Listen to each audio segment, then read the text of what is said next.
नमस्कार, नवतेज टीवी देख रहे हैं आप और मैं आपके साथ हूं चंदा यादव। बिहार के मुख्यमंत्री नीतीश कुमार ने एक बार फिर एनडीए का दामन थाम लिया। ये वही नीतीश कुमार हैं जिन्होंने बड़े ही जोश और जुनून के साथ इंडिया गठबंधन का आगाज किया था। ये वही नीतीश कुमार हैं जो जनसभा हो या मीडिया बातचीत के दौरान कहा था कि बीजेपी को सत्ता से उखाड़ फेंकना ही हमारा मकसद है। तो अब ना तो नीतीश कुमार इंडिया गठबंधन में हैं और ना ही अब उनका मकसद बीजेपी को सत्ता से हटाने का रहा। वैसे भी कहते हैं राजनीति में सब कुछ मुमकिन है और कभी भी कहा यह भी जाता है कि कुछ भी हो सकता है राजनीति में।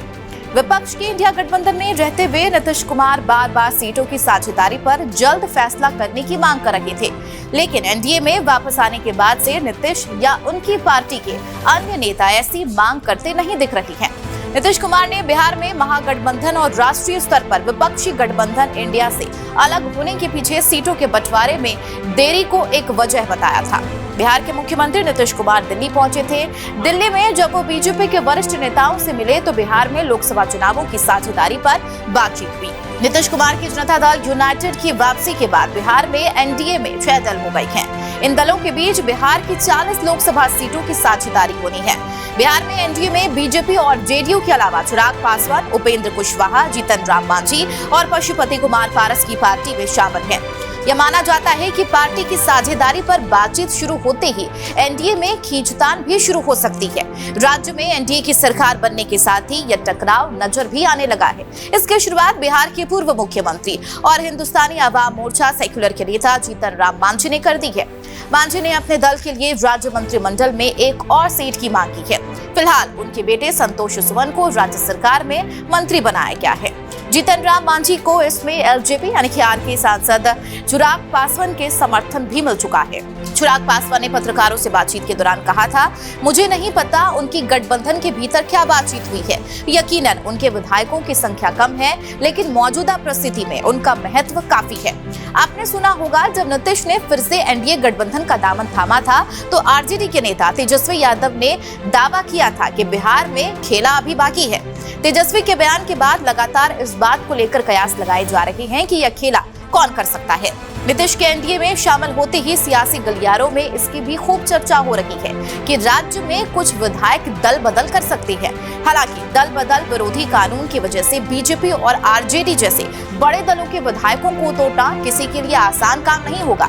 बिहार के 243 सीटों की विधानसभा में फिलहाल बीजेपी के पास 48 और जेडीयू के पास 45 विधायक हैं। इसके अलावा हम के पास भी 4 विधायक हैं, यानी कि नीतीश सरकार के पास फिलहाल बहुमत के आंकड़े यानी 122 से ज्यादा विधायकों का समर्थन दिखता है।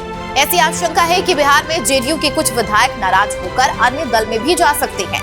ऐसी स्थिति में बिहार में सरकार बचाने के लिए एनडीए को दूसरे विधायकों की जरूरत पड़ सकती है। बिहार की सियासत में यह उठापटक न केवल राज्य सरकार के लिए बल्कि आने वाले लोकसभा चुनाव में भी एनडीए के सामने चुनौती कम नहीं है। बिहार में एनडीए के कुनबे में फिलहाल 6 दल शामिल हैं। नीतीश कुमार के जेडीयू के एनडीए में शामिल होने से पहले बीजेपी, उपेंद्र कुशवाहा की आरएलजेडी, एलजेपी के 2 धड़े और जीतन राम मांझी की पार्टी हम के बीच यहां की 40 लोकसभा सीटों का बंटवारा होना था। साल 2019 की बात कर ले तो पिछले लोकसभा चुनाव में एनडीए ने बिहार की 40 सीटों में 39 सीटें जीती थी, जिनमें से बीजेपी ने 17, जेडीयू ने 16 और एलजेपी ने 6 सीटों पर जीत दर्ज की थी। लेकिन रामविलास पासवान के निधन के बाद उनकी पार्टी 2 धड़ों में टूट चुकी है। बिहार में एनडीए के लिए असली मुश्किल यही नजर आ सकती है कि इस पार्टी के पास बिहार में करीब 6% वोट माना जाता है। जाहिर है एनडीए के सभी दलों को लोकसभा चुनाव में टिकट देने के लिए इनमें से कुछ दलों को अपनी जीती हुई सीट भी छोड़नी पड़ सकती है और इसी सिलसिले में एक और नेता का नाम अहम है, वो है उपेंद्र कुशवाहा। अगस्त 2022 में राज्य में महागठबंधन सरकार बनने के कुछ महीनों बाद उपेंद्र कुशवाहा ने जेडीयू से इस्तीफा दे दिया था और नई पार्टी यानी कि आरएलजेडी बना ली थी। नीतीश कुमार पर जमकर हमला करने वाले उपेंद्र कुशवाहा फिलहाल बिहार के सियासी समीकरण को लेकर खामोश हैं। बहरहाल बिहार में बनी नई सरकार का फ्लोर टेस्ट के बाद आगामी लोकसभा चुनाव के लिए क्या-क्या समीकरण होंगे, यह देखना सबसे ज्यादा अहम होगा। नमस्कार।